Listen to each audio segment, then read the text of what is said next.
Asia Tech Podcast. Hello, welcome to Asia Tech Podcast. You are listening to the first installment of Digital Lives. Digital Lives. We are the guys that turn stats into stories. And to do that, I'm joined by Simon Kemp, who possibly is the hardest working man in social media of the moment. Simon, how are you doing?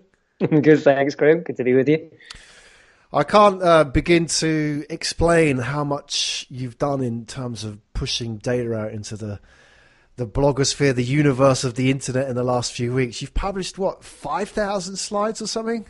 Yep, that is the total that we're claiming at the moment. I produced each of those manually so I can claim it with confidence. You've done them all himself? I did. I made them all with my nice little protractor and pencil. Pencil, ruler.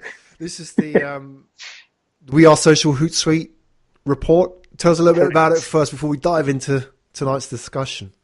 Cool. So Digital in 2018 is its very catchy title. A whole load of different reports across the different sort of spectrum of different things we've done.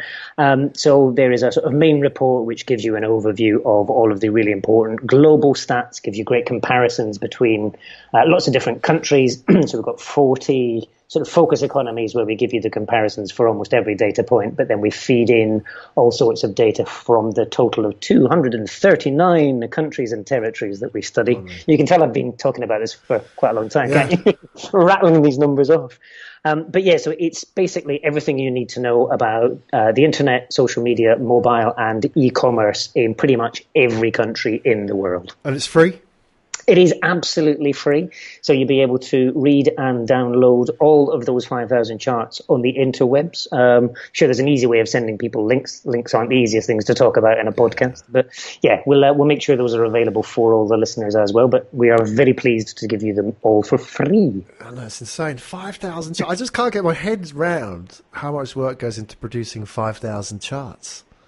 6 weeks worth of full-on activity from researching and then producing, but obviously it's a year-round activity collecting a lot of that and knowing where to go to find the numbers and all that stuff as well.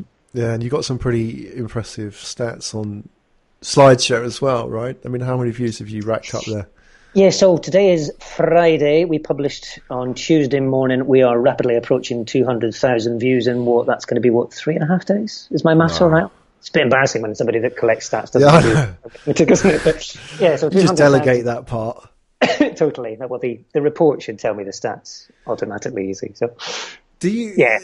I mean, it's interesting. You and I both come from a research background. We have done. I mean, we both published reports in different sort of guises. Do you ever sort of, find yourself talking to people about the stats in sort of day-to-day conversation? Because, I mean, you're talking about stuff that everybody can relate to, like Facebook and stuff like that. Do you sort of have those, do you find that cropping up, or you just, are you kind of lost in that world of statistics at the moment?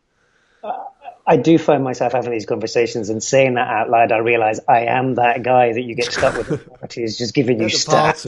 Make him stop. Wait, you like that one? I've got another 4,999. Just wait. I've got loads, love. Come on over.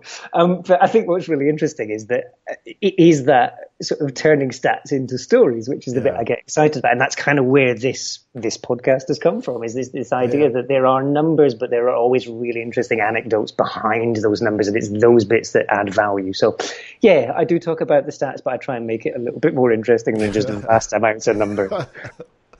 I love it, though. I mean, obviously, I don't want to steal your thunder. We're going to sort of dive into your world tonight. My background was with mobileYouth, which was, a similar space, but long before its time, obviously. And, we used to turn stats into stories. And I think that was what was really fascinating about it, is that, we used to talk about how young people use mobile phones. And, there was stuff back in the day which was groundbreaking. I'm going back sort of 15 years, which was like, young people spend 8 times more on mobile phones than music. And, back in 2002, people were like, oh my God, that's insane. Young people, they're the ones who buy music, right? I mean, obviously things are different now. But when you sort of made those comparisons and turned it into stories and like, there's this kid and, I remember, for example, when EMI, which is a record label for those of you out there who are from a different era, they invited all these kids, teenagers in to talk about MP3s. It was quite funny into their office.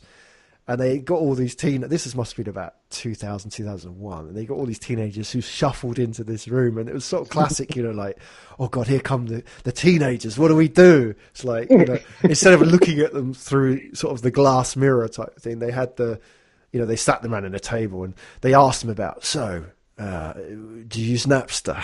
They were like, they look around at each other. Are we allowed to say yes? Exactly, but they got these insights that basically, all these stats they were sort of finding out about young people. They were sort of learning that actually young people really didn't give a shit about record labels, which was a surprise to them. Surprise! The funniest thing, Simon, was at the end when they said, to pay these people, these kids, these teenagers, it said on the way out. On that desk, there's a whole bunch of CDs which help yourself, and this is like hundreds, if not £1,000 worth of CDs, right? Uh-huh. And all these teenagers, they just sort of walked past this table of CDs, just looked at it and just like shook their heads and just walked off. Really? Completely weren't interested in CDs. Shocker! That was funny. That was a story I kept telling. Well, I got at least a couple of years out of that one. And the record labels then realised actually, this is happening. So that whole sort of, I go off, but I love turning stats into stories. I'm rambling. I'm going to hand it over to you. Where do we start tonight, Simon? You're going to bring a stat every week. I'm going to bring a core stat, one number from your report. Well, not just from the report, but yeah, we're going to start off with the report. So obviously through the year, we'll try and vary it a little bit. But I think because we've just published these 5,000 charts, because we've put so much effort into it, I think it's probably good to choose one of the 25,000 data points across all those charts. I'm going to pull out one. It's like choosing between your 25,000 children. 25. That goes back to a different conversation we were having earlier, but let's save that for a future podcast. That was off air, Simon.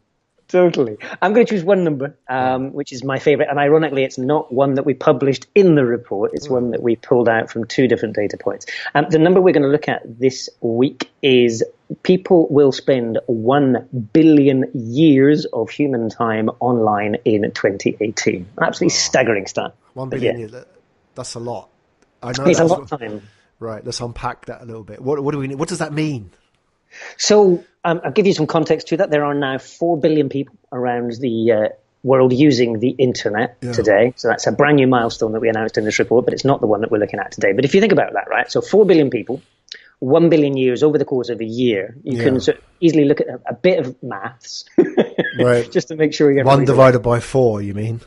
Totally. It's a quarter of your life. Or if you look at it more realistically, it's a third of your waking life you spend online as an internet user. So the average internet user around the world spends around 6 hours a day online. Wow. And interestingly, it's actually people in the less developed economies that spend the greater amount of time each day online for various different reasons. So some of that comes down to things like the speed of their connection. Obviously, if it takes a bit longer to buffer that video, then you will spend longer online waiting for it to come through. But also there's sort of the more positive side of it, which is, they have perhaps fewer other kinds of forms of entertainment, for example. You are going to spend more time on your phone for sure if you don't have a TV, or if you've only got one TV in the household and mum and dad have monopolized that, or whatever else it may be. So, 6 hours is not unrealistic, interestingly. And, it's definitely not sort of the maximum. When you get down into the countries with the greatest amount of time being spent on the internet, then it starts to get a little bit freaky. Interestingly, Graham, I know you've got an affinity for Thailand. Thailand is the country in the world where we have at least data for that spends the greatest amount of time online. 9.5 hours every day. Is that across all age groups, all population? Yeah, so that's an average across. So it's all devices, all age groups. Wow. 9.5 hours. What are they doing? Are they not working, these people? Well, a lot of that is working time, I would guess. I'm hoping. I'm not sure about finding that time otherwise. But a lot of it, interestingly, is spent on social media before people start getting up in arms and saying, what is the world coming to? A lot of social media, especially in this part of the world, is used for business purposes as well. So when I say social media, I'm not just talking about Facebook. We're talking about messengers as well. So a lot of the stuff that goes on from a social perspective is obviously social and human, but a lot of that is also about building business and commercial relationships as well. So, if you combine personal and business time together, you can easily see how it racks up. Let's just sort of stand back a little bit. So 1 billion years, right? Was it a billion years? Okay. It is a billion years. A billion years. Okay, that's a big number. We know that much, right? So let's just try and unpack this. I'm trying to understand what that means. So, well, we kind of know that people spend a lot of time on the internet, right? That's not a surprise, right? I mean, that's not sort of like a rocket out of the blue. It's like, the internet is here and we use it a lot. Like, I'm just curious to know, because you've got access to the data, is that I guess, I'm just thinking from my own experience from the mobile world as well, is that, those figures you hear about people using the internet or social media, they always get diluted down, don't they? Because there's always a big group of people who don't. Right. And it always was a big group of people who didn't have smartphones, who didn't have the internet. And therefore, those figures of that hardcore group of users who lived in the cities and whatever and used it like 10 hours a day got diluted down to like 3 hours a day. But what you're saying is like, if you take Thailand as an example, is that there must be, for that to happen, sort of across the board usage, right? I mean, there must be only very, very few people who are now not using the internet at some point, right? Yeah, so I think it's important to note that those figures, the average figures, are only for people who use the internet. So we're not including the zeros in there. I'm guessing if you use the internet, you have to use it at least a little bit. So there will be people that use it a couple of minutes a day, and there will be people that are on, I'm guessing, 24 hours a day. Sure we know a few of those. Guilty as charged. By they're getting the report finished, you're on more than 24 hours a day. Mate, don't get me started. Doing those last-minute checks, that was making sure the internet didn't fall apart.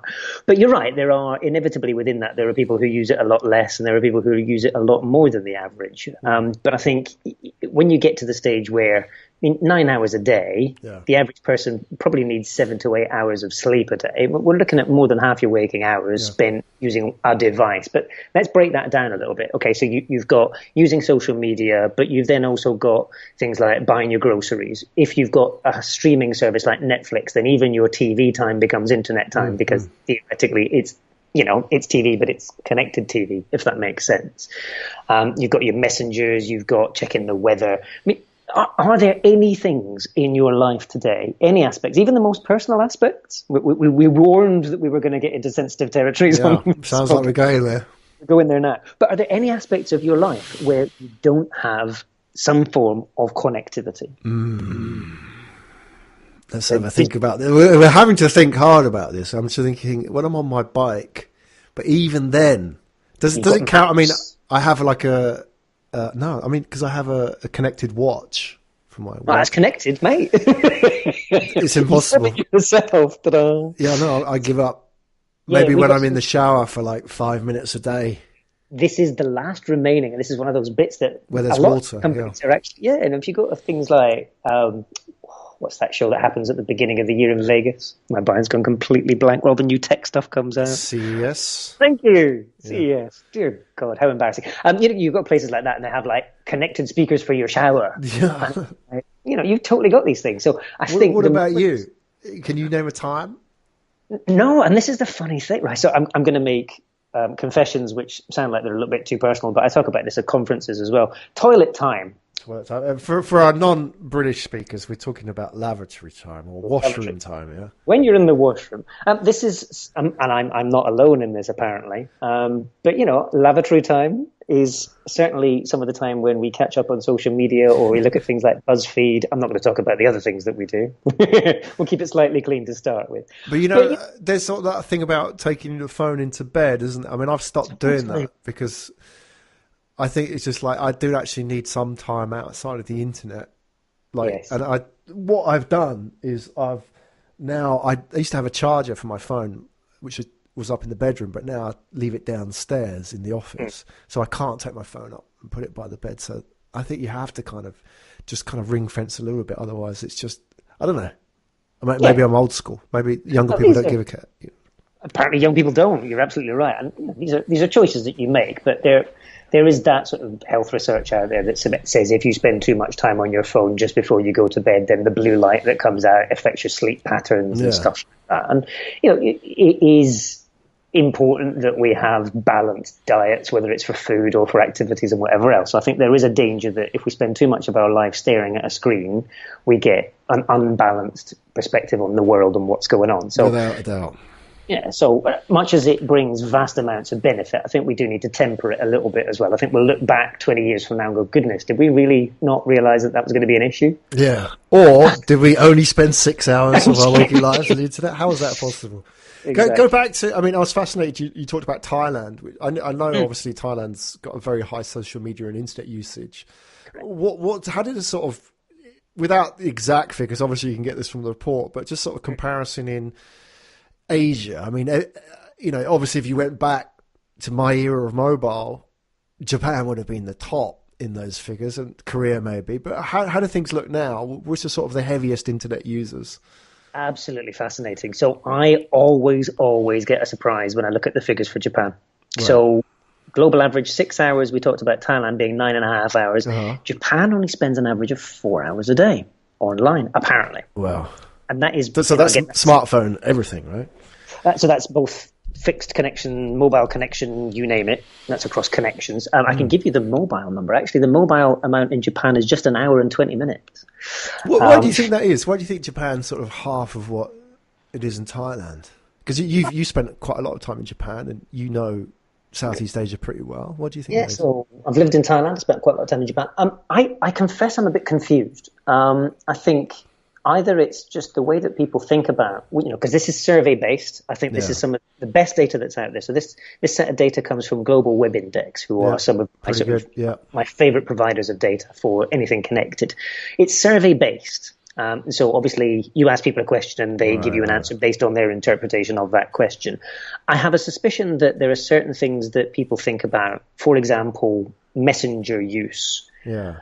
If you speak to a lot of people that are not spending their lives thinking about the internet from a business perspective like you and I would, if you ask the average person on the street whether or not they spend a lot of time on the internet, they may not think of the time that they spend on messaging platforms like Line or WeChat or WhatsApp as being on the internet, and therefore they don't factor it, right?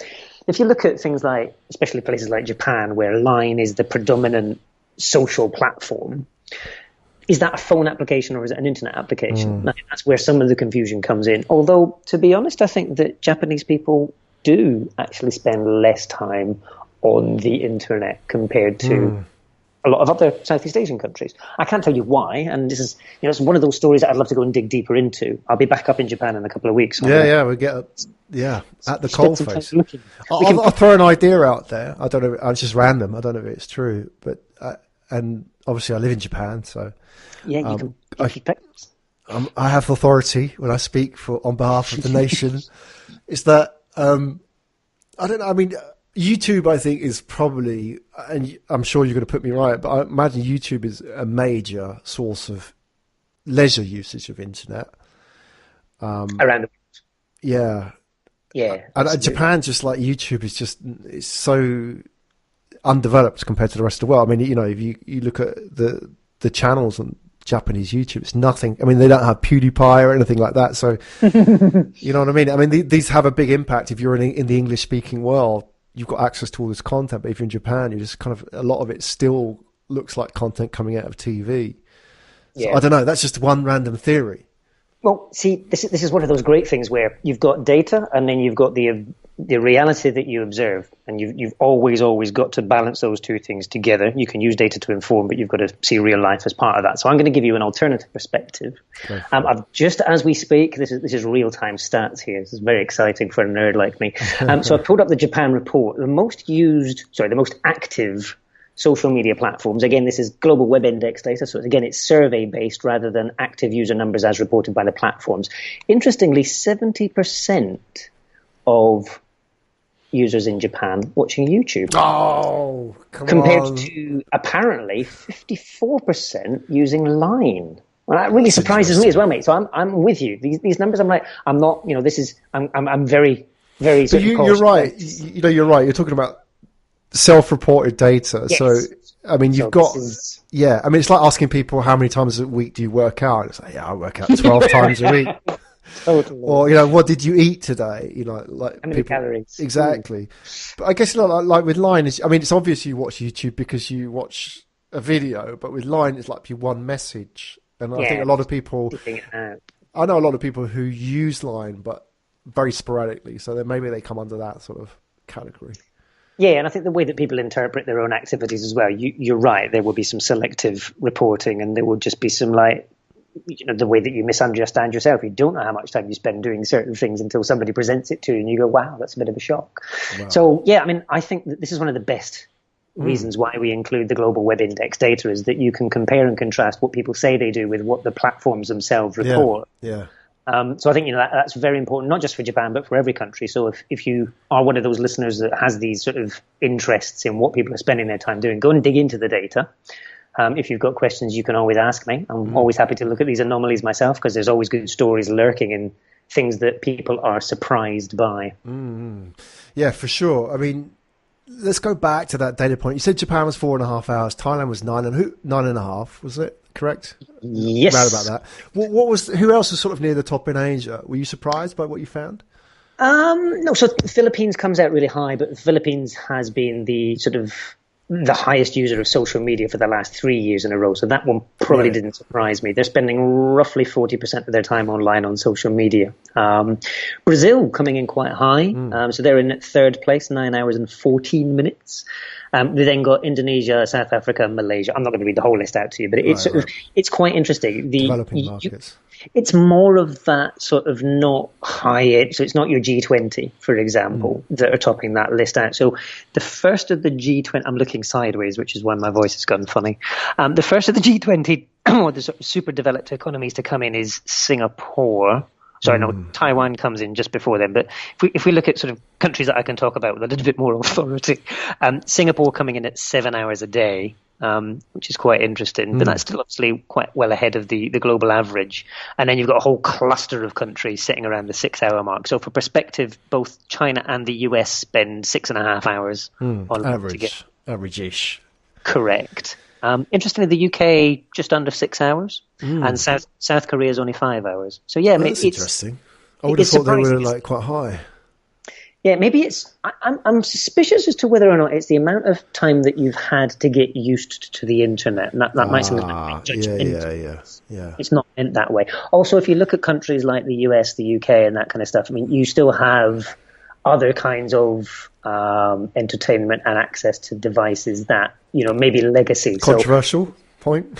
Well, you've got things like cable TV, for example, and your family may still subscribe to that simply because you always have done, and therefore you're not spending that time online. So the 3 hours you spend watching TV online in Thailand, you don't necessarily in the UK. I'm speculating. Obviously, go back to Thailand. You've spent quite a bit of time there. You lived there, did you say? No. I did. This is 10 years ago, so I admit this is before. Where did you live in Thailand? I was in Bangkok. So you kind of, how long did you live there for? 9 months. 9 months, okay. So you live in Singapore as well, so you're on the doorstep really of Southeast Asia.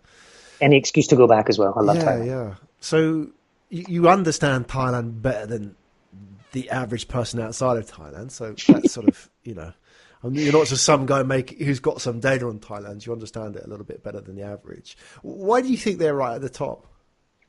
I think that the social element plays a very big part of this, and it's very largely driven by Thai culture. So one of the things I love best about Thailand is that the people are so incredibly friendly. They'll chat with you about all sorts of stuff, and I think that sort of very sociable aspect of Thai culture lends itself perfectly to things like social media.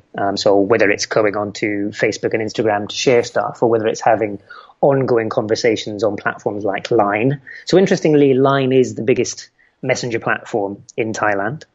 And I think it's really fascinating when you look at the way that I interact with my friends and my contacts in Thailand versus the way that I would interact with other people. The conversations are a lot more fluid with people in Thailand. You have a conversation with somebody in the UK, for example. So I've still got my friends back in Scotland, for example. And our conversations may take 6.5 days. So I send them, part of that's time zones, to be fair. But, I'll drop a message and it'll be 3 hours before somebody gets back because they're busy at work or whatever else. Whereas my Thai friends, it will be a conversation that quite easily lasts a couple of hours and it's constant backwards and forwards.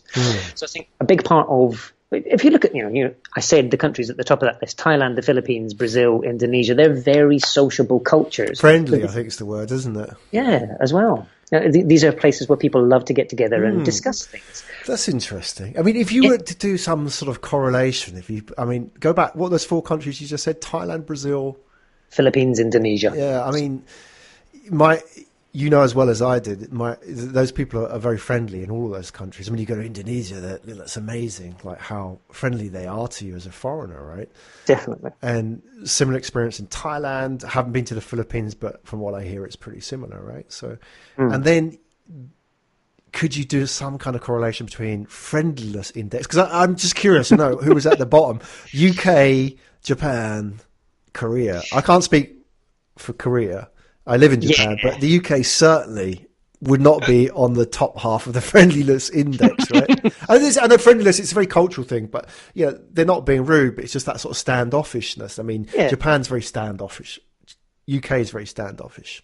I wonder if that's anything to do with it. I think we need to be careful how we sort of describe this. We'll end up offending lots of folks. Let me give you a little bit of perspective from the bottom end of the list. So I'm just going to give you some caveats. Nigeria, Kenya, Ghana, Morocco at the bottom end of the list in terms of how much time people spend per day. But that is, I'm guessing, largely down to the fact that a lot of those countries, your connection is still pay as you go, mobile data, and therefore financially is much more challenging. So no value judgments whatsoever, and that is purely an economic factor. But once you get past that bit, so Japan is then 5th bottom. You've then got France. I'm doing this in reverse order. There you go. Japan, France, the Netherlands, Germany. You've confirmed the hypothesis already. I don't know. The French are relatively sociable. No, I love the French people. You've lived in France as well, so you speak fluent French. You know it as well as anybody else. Love the French people. They just like the British. They can be rude as hell and standoffish, right? That's just. That's kind of cultures. I think we'll avoid generalizations here. Yeah, I think you're right. There must be some kind of correlation here. But tell you what, because that's based on time spent on the internet. Let me swiftly move down as my set of millions of charts here. Time spent on social media. Japan at the bottom. I think Simon Kemp is actually skewing this data himself personally. By how much time he spends on the internet getting this data, 24 hours a day. Singapore's at the top for a reason in here. So Japan and South Korea, oddly, spend the least amount of time on social media, according to this data. And again, this is Global Web Index, so it's the reported data that people have shared themselves.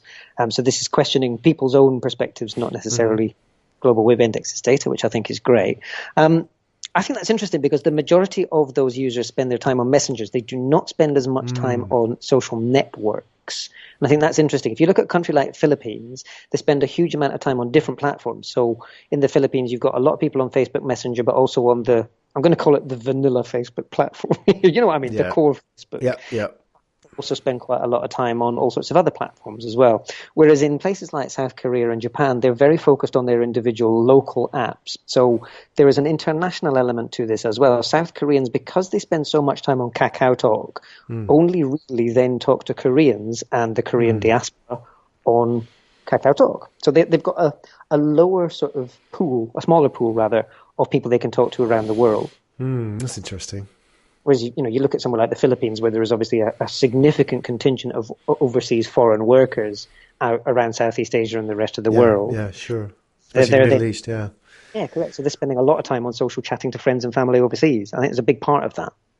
So let's unpack that a little bit. I mean, spend a little bit of time with the messenger part of it, because obviously that's a big part of the story. Then maybe we can unpack it a little bit more and find out what people are spending their time on. But messenger has always been the mainstay of the internet, hasn't it? I mean, even if you go back to the early days of mobile, it was all SMS. And that's a key driver. People are always surprised by how much time we spend on messaging. But if you think about it, email, is like the default app for the internet, and obviously you have all the different kinds of messengers. Is there any sort of real trends there, especially in Asia? There's so many different sort of platforms, isn't there? Is there any sort of winners? Are there any things that sort of gaining where others are sort of losing out? Yeah, so we got some great data this year. So the guys at SimilarWeb shared some data with us on the top messenger app for every single country in the world for December 2017. Yeah, really generous. That level of granularity is amazing. It's amazing. So in this year's report, if you have the report, listeners, in front of you, go to slide 60 of the global overview. We've produced a map, one of those really fantastic different coloured maps in this year's report where everybody goes, I can't quite see my country. So like Singapore, just non-existent. It's a pixel. It's not even a pixel. It's like just disappeared off the map. But yeah, so it's really interesting. You've got these swathes of different colours. Uh-huh. So I'm going to give you some global bits to start off with, and then we'll come down to the Asia perspective. The one that really surprised me this year was Russia. Any guesses from you, Graham, as to what the top messaging platform in Russia might be? Do they have their own messaging platform there? See, that's what I expected too. No, if it's not the case, I just random WhatsApp. It is WhatsApp. There you go. Look, I haven't been in mobile for 10 years, and I can tell you, I can guess. Yeah, I was really surprised by that. I did not expect it to guess, though. a Western platform. So WhatsApp apparently is biggest in Russia at the moment. Now I'm surprised. I go to, sorry, I don't want to cut you off from the data, but I still go places and people say, "Do you use WhatsApp?" It's like, hang on a second, weren't we using it like 10 years ago in the UK? I can't remember. Is that still a thing? Because we don't have it here in Japan. I mean, it's all Line, so I don't know what people use at all around the world. So let's talk about Line. Japan, I mean, I think, I can't remember off the top of my head now. Let me just dig these out. I think more than half of the population in Japan uses Line, which is pretty impressive if you think about it. Yeah, so 56% of Japan's population, based on published monthly active user numbers, uses Line. So 71 million people in Japan. Right. And that's a really impressive figure, considering like 50% of the population are older than 100. I'm not sure of the accuracy of that stat. Yes, you're right. The aging population in Japan. Apparently, it's very popular amongst senior. Yeah. Am I using that correctly? You are. So yeah, I mean, it's a very broad spread of people of all ages using Line. So Line is the most popular app in Japan, Thailand, and Taiwan as well. So those are the top three countries where it's at. It's not far off the top in Indonesia, but Indonesia at the moment prefers WhatsApp by a small margin. Is there any sort of reason, rationale for that? Is it just like who gets in there, or is there anything particular to the platform? But no, it's almost entirely driven by culture. So what's really interesting is it's sort of a trickle-through effect on the people that you talk to. Right, so very little Messenger at the moment, and with the exception of WeChat, which we'll come back to in a minute, but very little of this is driven by technical superiority. And I don't anyway as a judgment on the platforms, but if you look at it, Facebook Messenger versus WhatsApp versus Line versus things like Viber, they're all relatively similar functionality that they offer, and a lot of it comes down to which one's your nearest and dearest you. So whether it's your business contacts, your friends and family, whatever it may be, which is the most convenient, and therefore which is the one that most people use. And it becomes a bit of a sort of, it's a self-fulfilling prophecy. The one that has the most users wins the most users, which is interesting. And I think the fact that they evolved over time. So at one point a couple of years ago, BBM, BlackBerry Messenger. That was the thing, Indonesia, right? And it was massive. And interestingly, as people have moved from BlackBerry Messenger into Android, even though BBM is available on an Android, as people then make conscious decisions about what apps to put on their phones, they've shifted. And a lot of that has been, I can move to this and I can chat to friends outside of Indonesia on this as well. And therefore, purely for a convenience perspective, I'll just stick to the one app where I can do everything.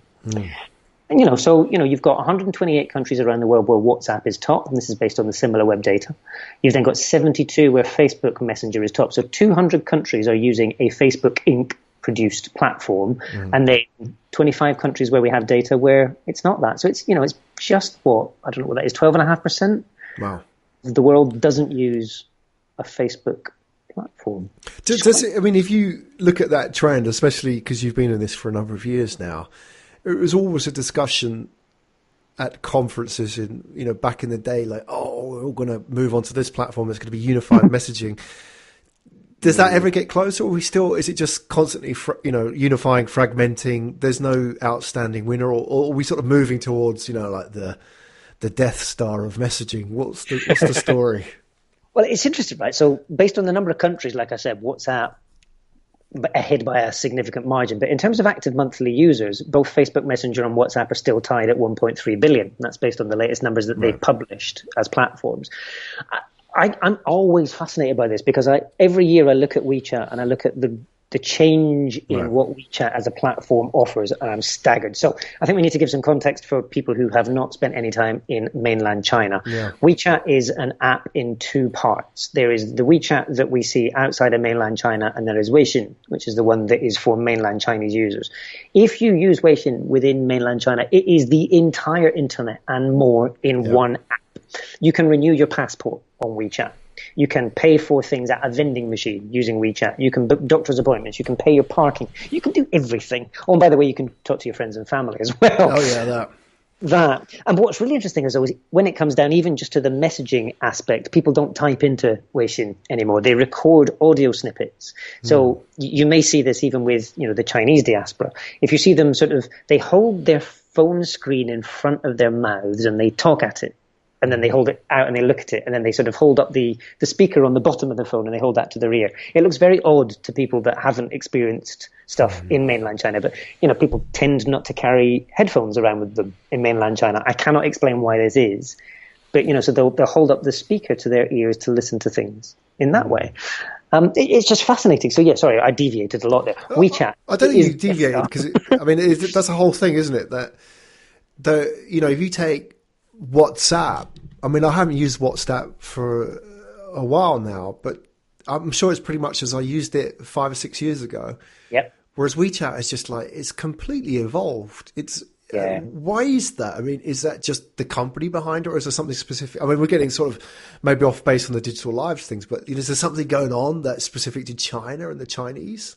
I think it's the integration. I think this is what's special about China is that when companies decide that they're going to do stuff together, then they get together and do it. I suppose that there's a partial benefit here to the the closed garden effect of the Chinese internet. As everybody listening, I'm sure, knows already, there's the Great Firewall, which means that the internet in China is a relatively unique and local experience. But from that perspective, you've then got a lot of companies that they only work with other companies in China. You don't need to worry about these global partnerships and alliances. So getting Tencent, who make WeChat and a variety of other social products, getting them to work together with, a Chinese government to get the passport functionality together, that's relatively straightforward. You don't need to liaise with governments everywhere in the world to offer that functionality. And especially when it comes to things like payments. I think this is the killer.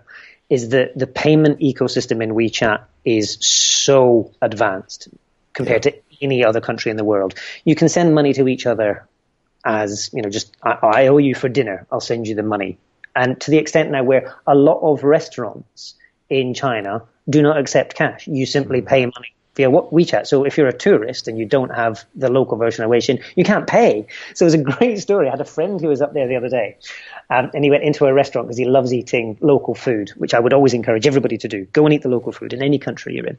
So he goes into this small little restaurant and he looks at the menu and he orders his food, and it gets to the end of it and he asks the waitress how he's going to pay, and the waitress looks at him slightly horrified and says, "Oh, you need to pay with WeChat." And he says, "I don't have WeChat." And she said, "Oh."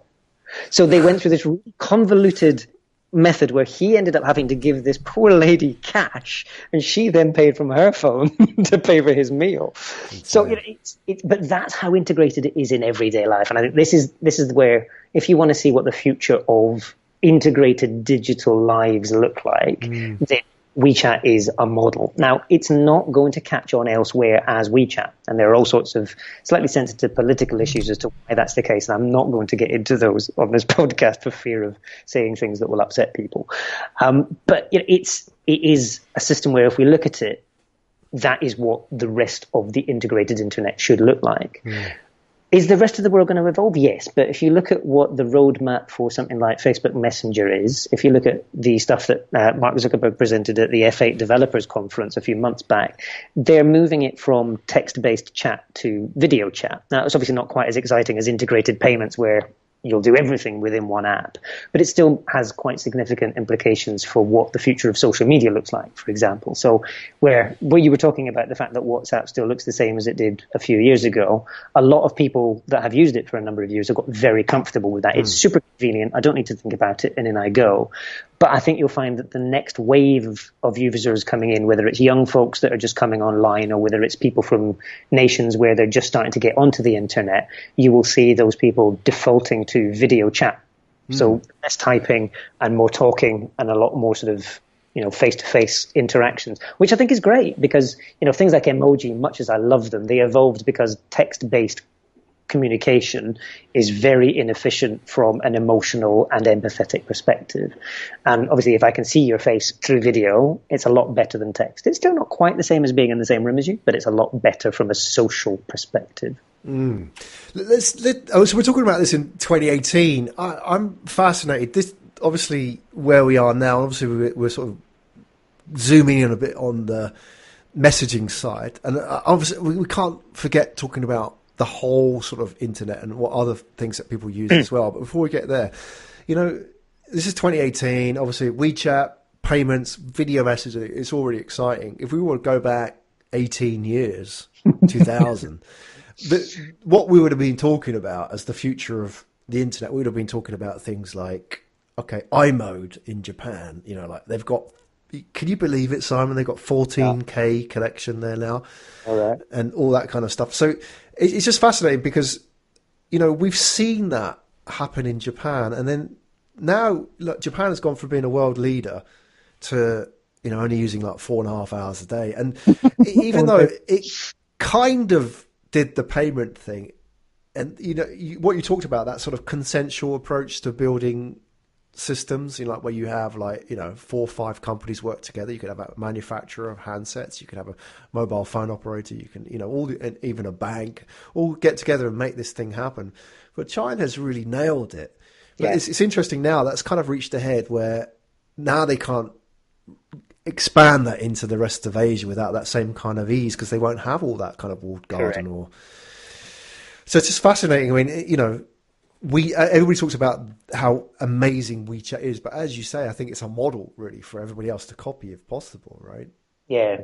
Whether they can take that internationally is a different matter, right? And I think that they'll struggle because they're an individual commercial enterprise. And sadly, selfishness and greed, not just of one company, but of humans in general, usually gets in the way of those. This is why the web is so fascinating. If the web had been in any way commercial, the internet would never have exploded in the way it did. So massive, massive thanks to Tim Berners-Lee and team for making this available for free, right? But the reason that it's worked is because it's distributed and non-commercial. And I think that what we're going to, and I'm in danger of dropping buzzwords here, but give me a moment and we'll come back to the context of it. But blockchain, much as it's massively overhyped because of things like Bitcoin and stuff, blockchain could very easily be the way that we get all of these things integrated properly, provided that it remains a distributed technology with no single commercial entity owning it, controlling it. The reason I'm saying that is, if you think about, I'm not going to go into the technicalities of blockchain mainly because I'm not sufficiently informed to do so. You're in dangerous territory now. Totally, I'm going to get people phoning in and going, "Oi, that's not true." But I think if you look at one of the most exciting opportunities within blockchain, it's to have the individual then own their digital identity. So at the moment, we have things like Facebook login, just as a basic example. I've entered in all my personal details into Facebook, and I can use that to sign into a variety of different sites. But Facebook controls that data. I can update it when I want to, but Facebook is in control of that sort of sharing model. What blockchain should do, if it does what I want it to do, it's very personal and selfish, but bringing that back to the individual. So I have my digital identity, which is it's a very secure blockchain of everything that I care about, from basic things like my name and my age, through to my bank account details, all of my health details. And I can then plug that into any other system that I choose to. And obviously there's all sorts of terrifying privacy aspects to this. But on the plus side of it, suppose I am on holiday let's just talk about it. I'm in Tokyo. I have an unfortunate incident where I eat shellfish, which I'm allergic to, and I didn't realize it, and I need to go to hospital, and I passed out. And I can plug that into a Japanese system, and because it's a centralized unit, it comes up in Japanese in front of the doctor. The doctor knows exactly what my allergies are, can look at the medicines that I may need or that I'm allergic to, and all of a sudden, it's that level of integration. I look at blockchain and I go, this is why blockchain is so exciting. Sure, Bitcoin, speculate, make some money, have some fun, and it will pass, and we'll just take it for granted. But that shift in terms of what blockchain is going to allow us to do, to integrate not just the things that we do already, but all the future things all around the world, And ironically, of course, 20 years from now, we'll look back at blockchain and laugh at how basic it seems then. But as the next wave of where the internet and connectivity goes, that to me is the answer to all of this. Because at the moment, blockchain is not a commercial entity; it's a platform. There you go. I said I was going to drop buzzwords, but you did very well. Do Layman's terms. 8,600 today, Bitcoin. Dropped quite a lot then, eh? Yeah, I sold out at 4,000. And I was kicking myself. What is 15,000? Well, I confess I'm not getting involved in that. I look at speculation and it distracts me from the things that I care about, which is the underlying. So, well, what do you care about? Let's talk about the internet. And we talked about that billion years, and obviously social media is a big part of it. Messenger's a big part of it. What else? What else are people spending their time on, Simon? Yeah, so it's interesting. We were talking about apps just now, right? So I just loaded up as we were talking about that bit. I loaded up what the apps that we're spending time on. So I'm going to name drop another one of our lovely data providers here. But the folks at App Annie. Yeah, they're great. Yeah. I'm sure you know these guys from your mobile focus. But yeah, so App Annie were very kind and they shared the retrospective of what went on in 2017. If you look across the categories that were the most downloaded and achieved the greatest number of active users across 2017, the spread of those categories is fascinating. So games was the top category. Right. That was quite interesting, and that's in terms of downloads, time spent, and also in terms of monetization, I believe. I may have got that wrong, but certainly in the top two across all of those categories. Entertainment, social media, photos and videos, finance, lifestyle, health and fitness, shopping, productivity, and then dating. So remember at the sort of earlier on in our conversation today, we were talking about, is there an element of your life where connectivity doesn't play a part? Right. This is where I come back to it, from simple things like passing a few minutes while you're waiting for the bus, playing a game, to chatting to your friends, to recording your nights out, to managing your finances, to tracking your health and your dieting and whether or not your vital signs are in order, through to finding love. Getting laid, I think. Well, you see, I'm going to stick with my more romantic notion. I'm just telling it how it is. We were going to talk about porn at some point. Well, bring it back to that. There is porn in there as well, but I'm just not going to list it. When you talk about dating, is that sort of across Asia? Because they're always, and you've lived in different parts of Asia. There's always like really sort of when you start to talk about love, romance, and pleasures of the flesh. There's always like quite specific cultural things. I mean, I live here in Japan, and there's specific things that happen in Japan that you don't really get in other countries, like compa, which is like you get 4 girls and 4 guys. It's like a double date, but like a quadruple date. And you don't really ever get that in Japan. It's kind of like, well, like double dates are fine, but in Japan we like doing things in groups. So we do a big group date, and it's a bit of safety there. And like, okay, if you get stuck with the pig, and that's both women and men, right? That you are not then lumbered with that person for the rest. And it can be just like, an excuse to have a drink and so on. So when it comes to, I mean, do you know what people are doing on dating? Does it change like around Asia? It evolves all over the place and all around. So not only that, but over time it changes as well. So, excuse me, I don't have specific data on how many people use platforms like Tinder or whatever else. But it's quite interesting. A lot of these things are very cultural. So a lot of dating things are quite locally oriented. You can understand that. People want to find people that are going to be relatively compatible culturally with them. Yeah. You do then have the opposites of that as well. So you've got some fantastic apps that allow you to travel the world and meet like-minded singles while you're traveling. That sounds a very diplomatic way of putting it, right?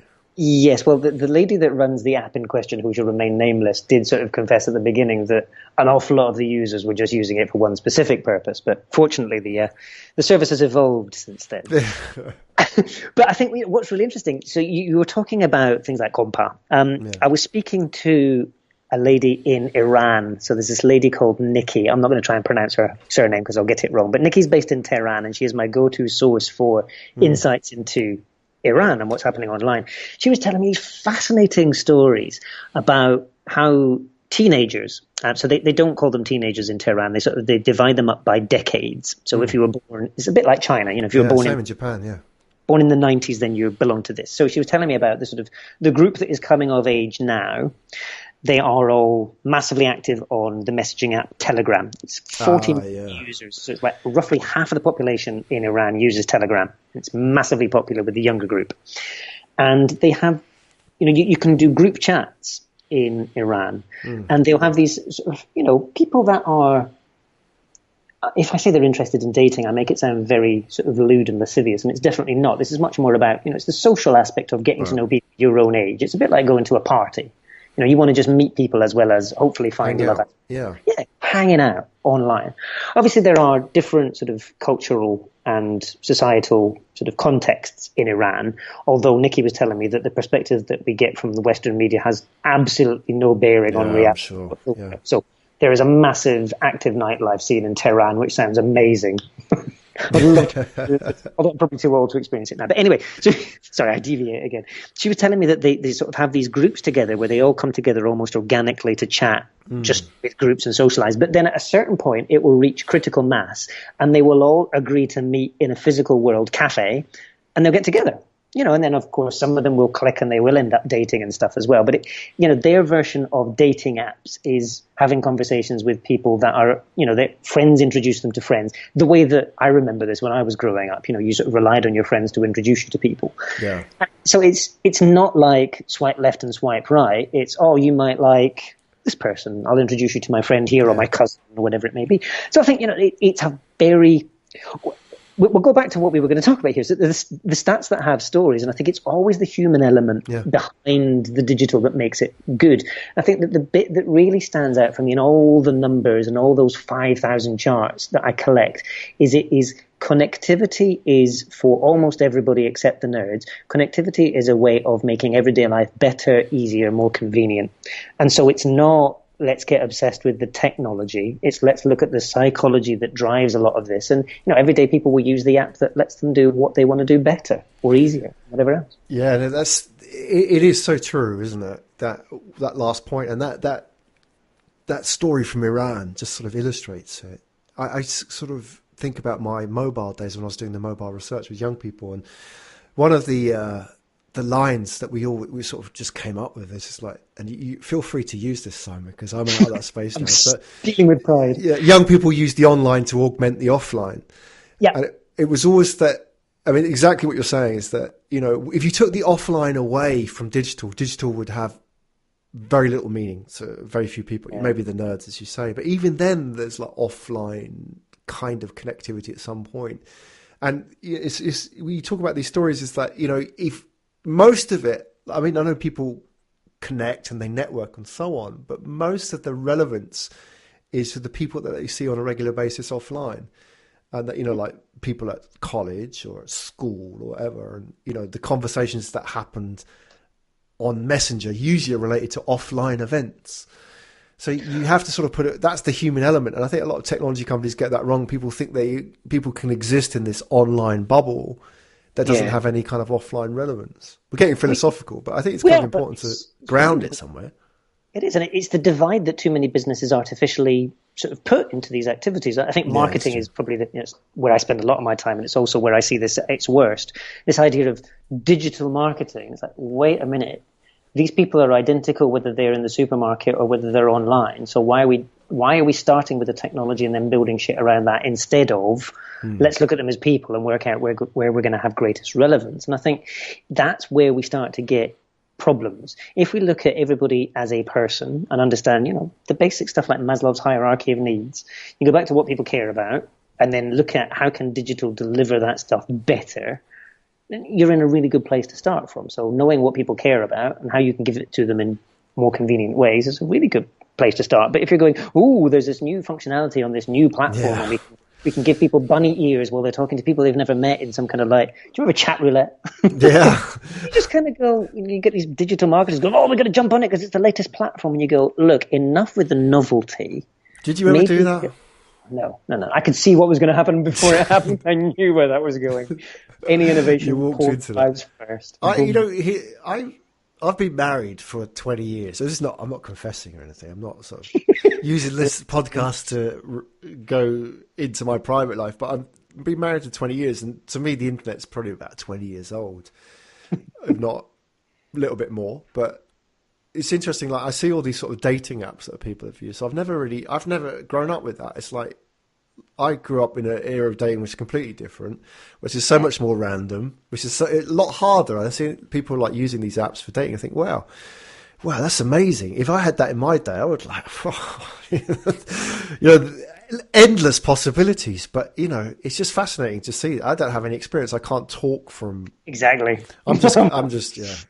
I've never used them either, and I think part of me kind of looks at it now and thinks I would have had such an easier time. Teenage life. But you know what? In retrospect, that's because of all the stuff that I've learned getting old. There you go. You should have done it back to front. Do you think, so I mean, I guess the point really is do you think then that, I mean, we talk about digital lives, do you think it takes something away from it? No, I don't think it does, actually. I think put this into context. Do you remember when you were younger, you used to have to go and meet somebody? It could be a date, or you could just be meeting a friend. And you said, I'll meet you at the clock tower. It was always the clock tower. I'll meet you at the clock tower at 11 o'clock. And 11 o'clock comes and it's like, okay, where are they? And then you would have to go home and phone them from your house and say, where were you? Oh, I was waiting just around the corner. Yeah, it drove me mad. Yeah, well, ironically, this is something my friends and I always talk about. We used to meet at 2 p.m. outside Virgin Megastore. Woolworths. Anywhere where there's a record store was where I lived my life. And it was just like, it's become this ironic thing that I'll see you at 2 o'clock outside. And of course, inevitably, one of us was always late. So you waste the first 20 minutes of your Saturday afternoon. Yeah, but the thing is now that nobody makes arrangements. I remember when I started We Are Social in Singapore, and I hired all these very bright young things. Yeah. And I'd say, all right, so after the meeting, I'll meet you at such and such a time at such and such a place. And they'd look at me with this slightly sort of weird look of, why are we making plans in advance? Call me when you've finished, or message me, or, we'll just decide when we get there, sort of thing. It's just like, oh yeah, we can do that. It's just like, yeah, the things that we grew up with versus the things that you can do now. So convenience, it came back to that. We've deviated again, haven't we, Graham? But no, I think, because I mean, we talk about digital lives. It's like, we spend so much time online. We have all these tools, and it's just expanding. And because you've kind of lived in both worlds, you've sort of seen it before, and now you're sort of living it vicariously through all these young people and the people that you're interviewing and so on. Yeah.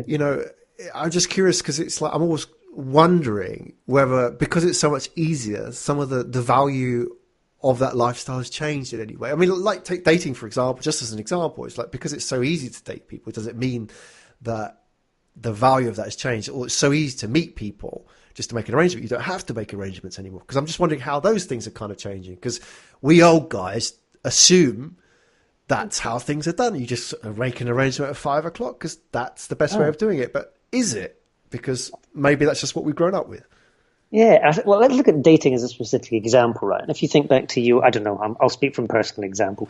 If I think back to my teenage dating experiences, most of it... How long have we got? Most of it was horrendous because you met somebody... Like, I'm Scottish, so confession, this is a cultural aspect to this. You would meet somebody in a bar, usually after one too many drinks. You would get on relatively well with them in the bar. It would be loud music. And then you'd you'd swap phone numbers. You'd have a really awkward, clumsy phone conversation with somebody on the sort of Tuesday, Wednesday night to agree to meet again on the Friday. And then you'd probably spend 3 dates with somebody trying to work out whether you had anything in common. Yeah. Whereas now, if you look at the more sophisticated dating apps, which aren't just about one night stands, let's be blunt. So a dating app where you're actually looking for somebody that you can have a bit more of a meaningful relationship with, you can do that very specifically by interest. So you could do it by, if music is really important to you, as it was to me in my teenage years, at least I could rule out people that had totally different music tastes if that was important. Or, if I wanted to specifically find somebody that really enjoyed traveling because I'm going off on a gap year and I wanted to go off on a romantic gap year, stuff like that. So I think that it changes dating. It makes it a little bit more structured, which sounds unromantic. It cuts out so much of the bullshit that you have to go. Yeah. So I think it makes it much more efficient. That's probably not a good way in dating, but we don't have time to waste on these idiot dates. But totally. So I think it helps you to at least narrow down to people that are more likely to be good. That doesn't make it easy by any means, and you still get rubbish dates, but it at least manages to cut out some of the crap to start with. I don't mean that disparagingly of any person, of course. Sorry, let me not say crap. It cuts out some of the pain. Backtrack.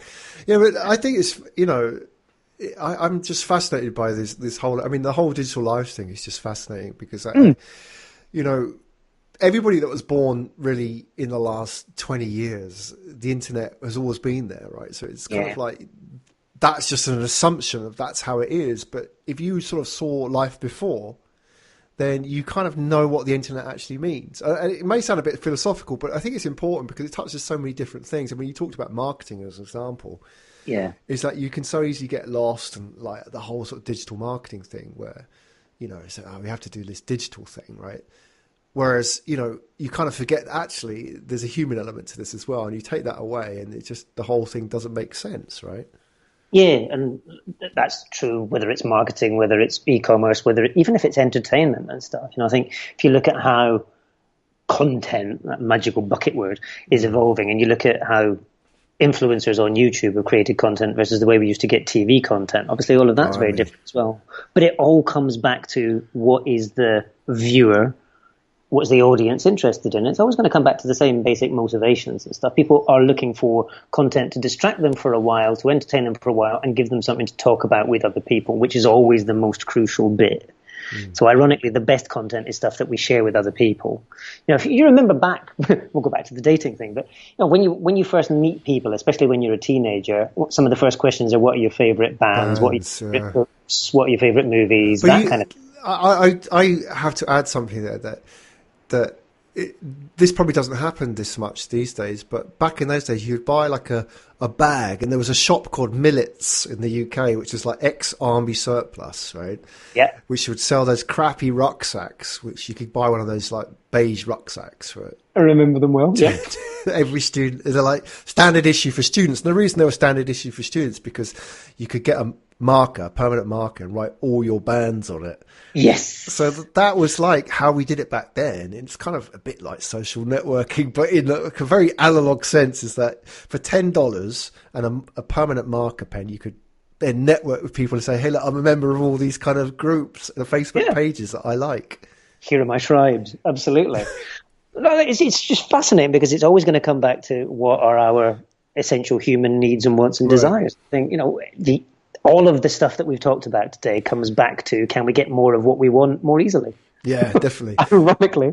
Exactly. We spent an hour saying that. It was pretty good, wasn't it? But I've really enjoyed this conversation. And I wonder, because you are I suppose probably one of the names, now that I have retired, I will consider you to be like the Jedi of the world of data and digital lives, and up for everybody to understand it. And seriously, because, you know, the amount of content you produce is just phenomenal. And, you know, I mean, if anybody wants, especially with Asia, I mean, because you're based here, if anyone wants to know this region, if not the world, then Simon Kemp is the man to talk to. But having such weight of expectations on your shoulders, Simon, I want to know, when you sort of deal with this data, how does it make you feel? Do you feel optimistic about the future when you look at this data, or what does it sort of, you know, the stuff that maybe doesn't come across because, you know, you're publishing a report, but you sort of like behind the scenes, do you feel optimistic about the future when you look at this data, and especially what's happening in Asia? Or how does it make you feel?